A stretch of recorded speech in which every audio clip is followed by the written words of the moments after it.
Bible ప్రకారంగా దేవుడిని దయామయుడు, కరుణామయుడు, ఒక్కసారి మనం తప్పు తెలుసుకుని ఆయన దగ్గరికి వెళ్తే క్షమించేస్తాడు అని చెప్తారు. క్షమాపణ అనే పదానికి బైబిల్ ఒక ఈజీ వేలాగా ఎక్కువగా చూపిస్తుంటారు. అలాగే హిందువులు కూడా చాలామంది అదేంటి చర్చికి వెళ్ళగానే క్షమించేస్తారా, తప్పు చేసిన వాళ్ళకి పనిష్మెంట్ అనేది ఉండాలి కదా, క్షమాపణ అంత ఈజీగా రావడం ఏంటి అని అనుకుంటారు. సో ఇక్కడ జీసస్ క్షమాపణ, తప్పు అనే వర్డ్కి క్షమాపణ అనే వర్డ్కి మధ్యలో ఒక బ్రిడ్జ్ కింద ఒక వర్డ్ని యూజ్ చేస్తారు. ఆ వర్డ్ ఏంటో తెలుసా? పశ్చాత్తాపం. పశ్చాత్తాప కలిగిన హృదయంతో ఆయన దగ్గరికి వస్తే అప్పుడు ఆయన క్షమిస్తాను అని చెప్తారు. సో మిగిలిన వేరే బుక్స్ ప్రకారంగా కూడా తప్పు చేసిన వాళ్ళకి శిక్ష వెయ్యాలి అనే ఒకటి ఆప్షన్ ఉంటే కనుక ప్రతి తప్పుకి శిక్ష వేసేటప్పుడు ఒక ఆలోచనతో శిక్ష వేస్తారు. ఏంటో తెలుసా? అది వాళ్ళు మళ్ళీ ఆ తప్పు చేయకూడదు, అది తప్పు అని వాళ్ళు తెలుసుకోవాలి, అది రిపీట్ చేయకూడదు అనే ఇంటెన్షన్తో శిక్ష వేస్తారు. అంటే ఈ రెండు పదాలకి మీనింగ్ ఏంటి? వాళ్ళు పశ్చాత్తాప పడాలి అనే ఒక ఇంటెన్షన్తో శిక్ష వేస్తారు. అంటే మనకి ఎంతమందికి శిక్ష వేసినా వాళ్ళందరూ పశ్చాత్తాప పడచ్చు, పడకపోవచ్చు.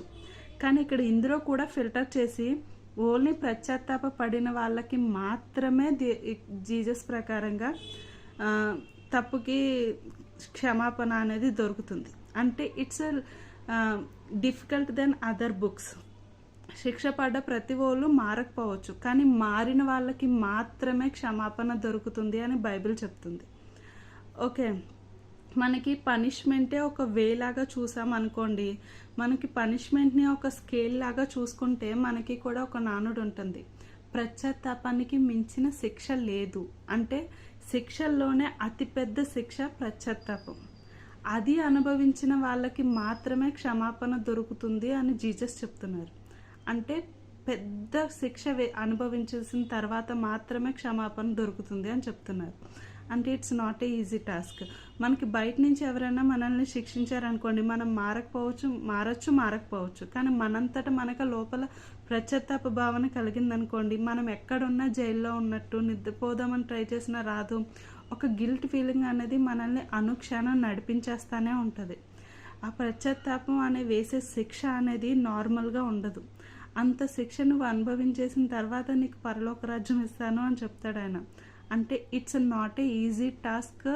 కంపేర్ చేసినప్పుడు అదర్ బుక్స్తో కంపేర్ చేసినప్పుడు బైబిల్ అనేది క్షమాపణకి ఒక ఈజీ వే అయితే అస్సలు కానే కాదు. It's a difficult than other books.